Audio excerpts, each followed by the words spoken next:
دعا مسلمان میں عقیدہ توحید پختہ کرتی ہے، اور دعا اس دولت کا نام ہے جو صرف مومن کے پاس ہے، کافر کے پاس نہیں۔ نبی پاک علیہ السلام نے فرمایا الدعاء صلاح المومن، دعا مومن کا ہتھیار ہے، کافر کے پاس یہ ہتھیار نہیں ہے۔ مومن جب اپنے مالک کے حضور دعا مانگتا ہے نا، دنیا میں آپ کسی سے زیادہ مانگے تو وہ ناراض ہو جاتا ہے، وہ کہتا ہے بھائی تو نے تو کام بنا لیا ہے، کل بھی دیا تھا، پرسوں بھی دیا تھا، روز روز تجھے کون دے؟ میرے نبی پاک علیہ السلام نے فرمایا جو اپنے رب سے زیادہ مانگتا ہے رب اس سے زیادہ راضی ہوتا ہے، زیادہ راضی ہوتا ہے۔ اب دعا مخصوص اوقات نہیں دعا کے، فرمایا اذا دعان، جب بھی دعا مانگو گے تمہارا رب تمہاری دعا کو، جب بھی دعا کرتے رہنا چاہیے، ہر وقت دعا میں بندہ شامل رہے، اللہ کے ذکر میں شامل۔ یہ جو قرآن مجید نے کہا نا یا ایھا الذین آمنوا اذکروا اللہ ذکرا کثیرا، اے ایمان والو اپنے رب کا ذکر کثرت سے کرو، وسبحوہ بکرۃ واصیلا، اور صبح و شام اسی کی پاکی بیان کرو۔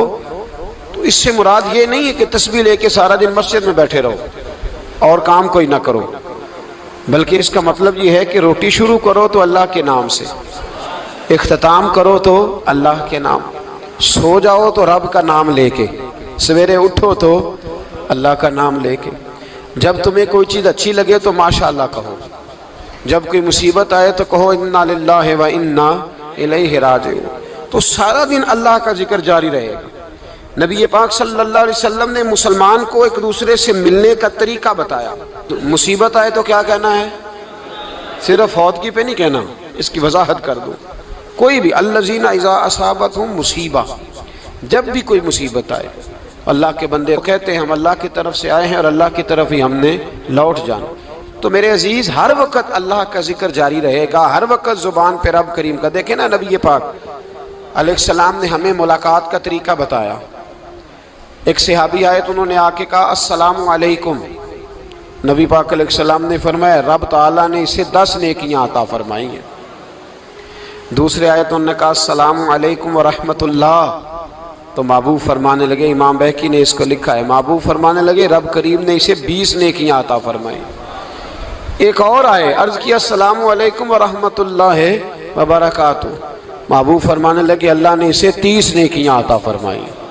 اچھا اس کا مطلب کیا ہے؟ السلام علیکم، تم پر سلامتی ہو، سادہ ترجمہ یہ ہے کہ تم سلامت رہو، تم سلامت رہو، ورحمۃ اللہ وبرکاتہ، تم پر اللہ کی رحمت بھی ہو اور اس کی برکتیں بھی ہو۔ وہ کیا کہتا ہے؟ وہ کہتا ہے وعلیکم السلام، تم پر بھی سلامتی ہو، ورحمۃ اللہ وبرکاتہ، اللہ کی رحمت ہو اور اس کی۔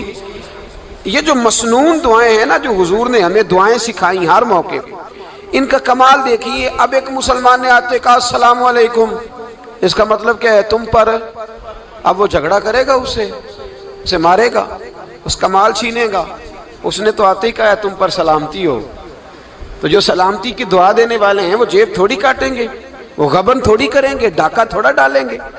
اسلام نے لفظ ہی وہ سکھایا ہے کہ فرمایا جب تم نے ملنا ہے تو تم نے دعائیں کرنی ہیں ایک دوسرے کے لیے۔ اب ہمارے ہاں نئے نئے لفظ آ گئے، ٹیلی فون اٹھایا تو کہا ہیلو، اس کا کیا ترجمہ ہے؟ کون ہے؟ اس کا کیا ترجمہ ہے؟ جی جناب، اس کا کیا مطلب؟ ہم نے دیکھا بڑے بڑے سمجھدار لوگ السلام علیکم کی بجائے کہتے ہیں کیا حال ہے؟ بھائی کیا عجیب بات ہے، بھائی کیا حال ہے کا کیا مطلب ہوا؟ وہ بعد میں کرنے کی بات ہے۔ اور کچھ تھوڑا سا جو ادیب ہیں، جو بیچارے حروف کے پیچ و تاب میں رہتے ہیں، وہ کہتے ہیں آداب عرض ہے۔ وہ کیا ہوتا ہے جی؟ اسلام نے دعا سکھائی ہے السلام علیکم، یہ کتنی خوبصورت دعا ہے۔ جب آپ گھر کے اندر داخل ہوئے تو آپ نے دعا دی السلام علیکم، یہ دعا دی آپ۔ ایک صحابی حاضر خدمت ہوئے، عرض کی یا رسول اللہ صلی اللہ علیہ وسلم میرے گھر میں غربت رہتی ہے، کیا کروں؟ نبی پاک علیہ السلام نے فرمایا جب بھی گھر جایا کرنا گھر والوں سے سلام لیا کر، گھر والوں سے کیا کہا کر؟ السلام علیکم، جب بھی گھر جائے۔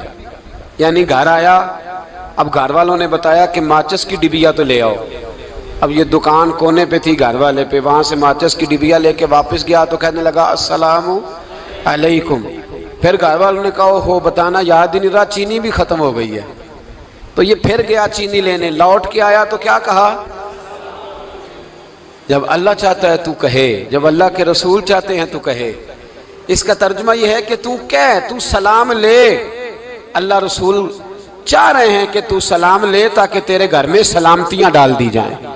تو فرمایا سلام لینی ہے تو نے، اور ساتھ تو نے اس طرح کرنا ہے کہ 3 دفعہ سورۃ اخلاص کو پڑھنا ہے. امام قرطبی نے اس کو لکھا ہے. اس نے کہا حضور غربت بڑی ہے. غربت بڑی ہے تو کہ وظیفہ بتائیں. فرمایا جب بھی گھر جاؤ سلام لو اور 3 دفعہ سورۃ اخلاص پڑھو. وہ صحابی کہتے ہیں میں پکا ہو گیا. اب وہ کچھ دنوں کے بعد، کچھ عرصے کے بعد، کچھ مہینوں کے بعد واپس آئے تو صحابہ کرام علیہم رضوان فرماتے ہیں ہماری خواہش تھی کہ یہ کچھ بیان کرے، اب بتائے جو وظیفہ لے کے گیا تھا اس کا رزلٹ کیا نکلا. کہتے اس نے بڑی حیرت انگیز بات کی، حیرت انگیز عجیب انداز میں. کچھ لوگوں کا دل ہوتا ہے نا کہ مجھے ملے میرے پڑوسی کو نہ ملے، اور کچھ کا دل ہوتا ہے یار مجھے بھی ملا ہے اور الحمدللہ میرے پڑوسی کو ملا ہے. تو صحابی جب حاضر ہوئے تو صحابہ کہتے ہیں ہمیں تجسس تھا کہ یہ کچھ بتائیں. تو حضور نے فرمایا کیا حال ہے تیرا؟ کہا یا رسول اللہ کمال ہی ہو گئی ہے حضور، میں جب بھی گھر جاتا ہوں سلام لیتا ہوں اور 3 دفعہ سورۃ اخلاص پڑھتا ہوں. میں تو امیر ہو ہی گیا ہوں، میرے تو ہمسائے بھی امیر ہو گئے. کتنا پیارا ہے یہ جملہ، کتنا حسن ہے. اتنا اچھا لفظ کسی اور کے پاس ہے ہی نہیں جو الفاظ ہمیں ہمارے رسول نے عطا فرمایا. اس کو اپنائیے، اس کو اپنائیے. یہ الگ بات ہے کہ لوگ مطلب کے لیے سلوٹ کر لیتے ہیں بڑا سارا، لیکن مطلب کے لیے نہیں. جس کو جانے اس سے بھی سلام لیں، جس مسلمان کو نہیں جانتے اس سے بھی. تو نبی پاک نے ہمیں مسنون دعائیں سکھائیں.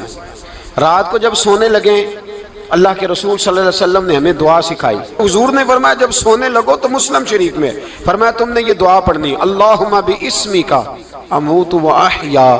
تم نے کہنا اے اللہ میں تیرے نام پر مرتا ہوں اور تیرے نام پر جیتا ہوں. نبی پاک صلی اللہ علیہ وسلم نے ایک حدیث میں فرمایا کہ یہ جو نیند ہے نا یہ موت کی چھوٹی بہن ہے، یہ موت کا ایک حصہ ہے. جس طرح انسان سو جائے تو کوئی خبر نہیں ہوتی کیا ہو رہا ہے، بالکل وہ اٹھا ہے تو اس نے کہا ہو یہ کیا ہوا. سو جاتا ہے نا آدمی، اسے خبر نہیں ہوتی. اوہو میں نے تو 11 بجے اٹھنا تھا، یہ تو 3 بج گئے. اب اسے خبر نہ رہی. سوتے ہوئے لوگ چوری کر لیتے ہیں، بلکہ اس طرح بھی ہوتا ہے کہ آدمی نے گکھڑ اترنا تھا، وہ پنڈی سے آ رہا تھا لیکن وہ سویا ہوا تھا. آنکھ تب کھلی جب کاموں کی آ گیا تھا. اب اس کا اس پر زور، تو فرمایا کیا پتا اب تو کھل گئی کاموں کی، جا کے لاہور جا کے کسی جگہ پہنچ کے تو یہ بھی ممکن ہے کہ کھلے ہی نہ، نیند ہی موت کا سبب بن جائے. تو تو کہہ کے سو کہ یا اللہ تیرے نام پہ سو رہا ہوں. اللہ کس نام پہ سو رہا ہوں؟ یار اگر ہم ان دعاؤں کا حسن سمجھے مت اللہم باسمک اموت و احیا، یا اللہ میں تیرے نام پہ سوتا ہوں اور تیرے نام پر اٹھتا ہوں. گویا کہہ رہا یا اللہ میری نیند بھی تیرے فضل سے ہی ہے، اور اگر آنکھ کھل جائے تو وہ بھی تیرے فضل سے ہی ہے. کتنا اعلیٰ نبی پاک علیہ السلام نے انداز سکھایا. اور پھر بخاری شریف میں حدیث موجود ہے، فرمایا جب اٹھو تو کہو الحمدللہ الذی احیانا احیانا بعد ما اماتنا والیہ النشور. فرمایا جب تم سو کے اٹھو تو پھر کہو اے اللہ ساری تعریفیں تیرے لیے، تمام تعریفیں جس نے ہمیں موت کے بعد حیات دی. موت کے بعد فرمایا احیانا بعد ما اماتنا، ہمیں مرنے کے بعد گویا اللہ کا شکر ادا کر کے آنکھ کھل گئی.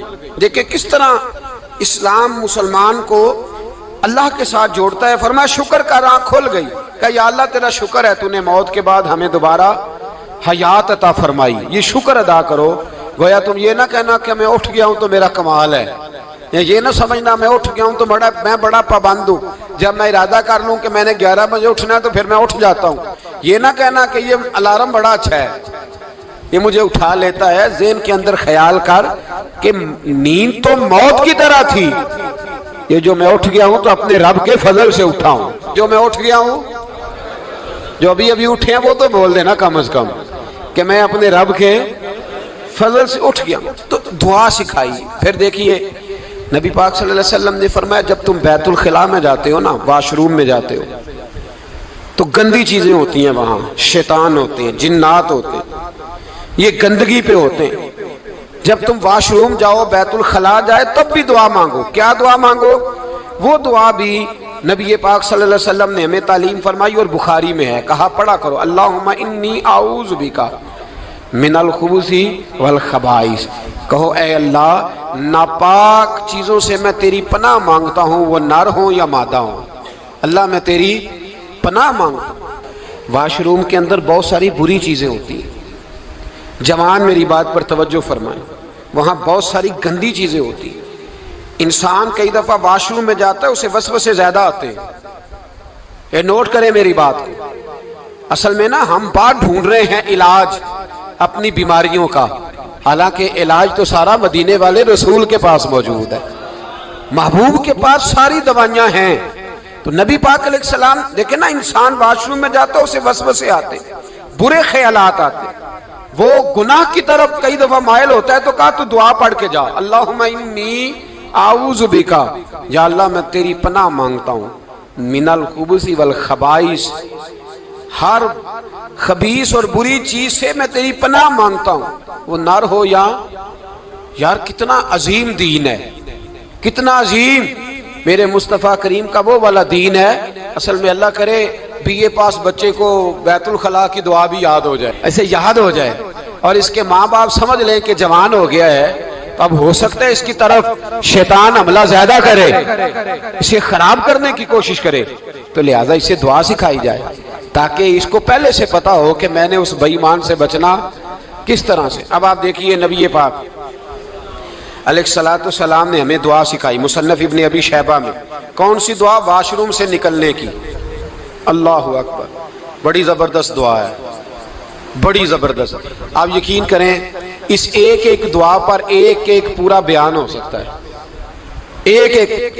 یہ اس لیے نہیں میں کہہ رہا کہ میں کوئی عالم فاضل آدمی ہوں، آپ کہیں گے کہ بتا رہے ہیں میں بڑا پڑھا لکھا ہوں، صرف یہ عرض کر رہا ہوں کہ اس کے فوائد پر، ثمرات پر جو اللہ تبارک و تعالی امت کو دیتا ہے، ان دعاؤں کی جو فضیلت حدیثوں میں آئی، اور پھر جو اس کے فوائد ہے، اگر اس پر بات کروں تو ایک دعا تقاضا کرتی ہے کہ اس پر پورا ایک لیکچر ہونا چاہیے۔ دیکھیے آپ واش روم سے نکلے، دعا کیا ہے؟ دعا کے لفظ کے الحمدللہ الذی، ایک حدیث میں لفظ ہے غفرانک، غفرانک، اے اللہ میں تجھ سے بخشش چاہتا ہوں۔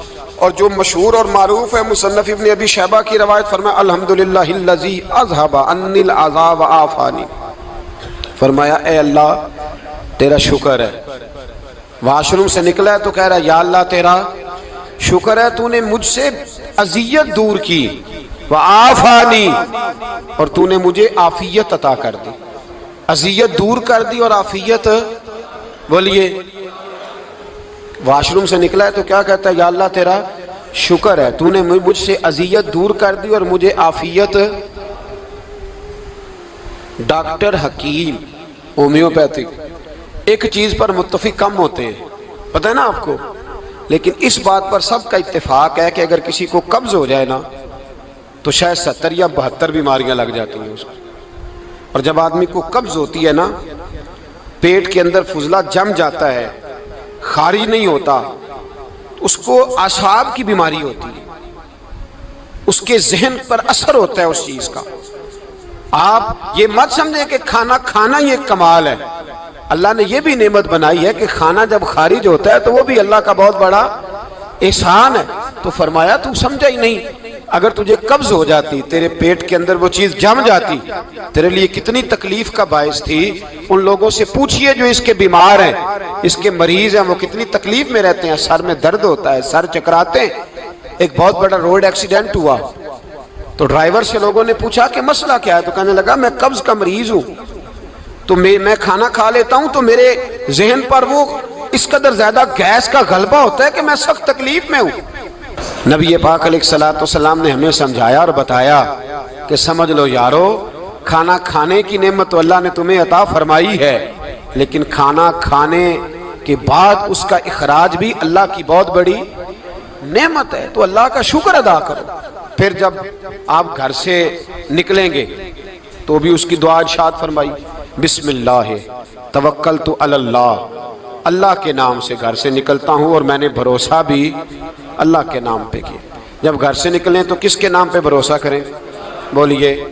حضرت رابعہ بصریہ رحمت اللہ علیہا آپ تشریف لے گئیں حج کرنے، جس دن واپس آئیں اپنا اونٹ کہہ گئی جاتی دفعہ، کہنے لگی اللہ میں تیرے حوالے کر کے جا رہی ہوں، اور بسم اللہ توکلت علی اللہ، بھروسہ بھی تیری ذات پہ۔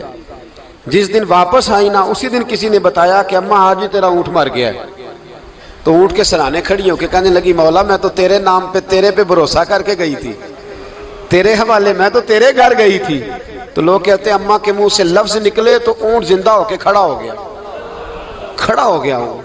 تو اماں کہنے لگی نہیں تمہیں غلطی لگی ہے، مرا ہی نہیں تھا، پہلے سے ہی موجود تھا، وہ اپنی کرامت بھی نہیں ظاہر ہونے دی۔ تو بھائی گھر سے نکلیں تو کس لفظ پر کہ یا اللہ میں تیرے بھروسے پہ نکل رہا ہوں میں، اس کے دو فائدے ہوں گے، ایک تو آپ اللہ کی امان میں جا رہے ہیں، اللہ کی امان میں آ رہے ہیں، اور دوسرا جس گھر کو آپ چھوڑ کے جا رہے ہیں اسے بھی اللہ کی امان میں دے کے جائیں۔ تو کتنا لذت والی دعا ہے جو نبی کریم علیہ السلام نے ہمیں سکھائی۔ اب ذرا حدیث سنیں خوش ہو کے، دیکھیں حضور نے دعا سکھائی، فرمایا جب دیکھ لو نا کسی کو ہنستا ہوا، کیا کرتا ہوا؟ ماشاءاللہ آپ تو ہنسنے لگے۔ جب کسی کو ہنستا ہوا دیکھو تو کہا کرو اضحک اللہ سنک، یہ دعا یہ بخاری ہے، فرمایا دعا مانگا کرو جب کسی مومن کو ہنستے ہوئے دیکھو تو دعا مانگو اضحک اللہ سنک، اللہ تجھے ہنستا ہی رکھے، اللہ تجھے، بولیے،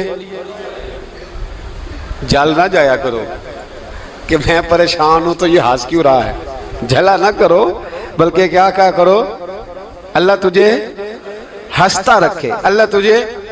نبی پاک صلی اللہ تعالی علیہ وآلہ وسلم نے فرمایا، ترمذی میں حضرت اسامہ بن زید رضی اللہ تعالیٰ عنہ سے حدیث مروی ہے، حضور نے فرمایا جس نے کسی کے ساتھ احسان کیا اور جس پر احسان کیا، اگر اس نے یہ دعا پڑھ دی نا جزاک اللہ خیرہ، تو فرمایا اس نے اللہ کی بھی پوری حمد کر دی اور محسن کا صحیح شکریہ بھی ادا کر دیا۔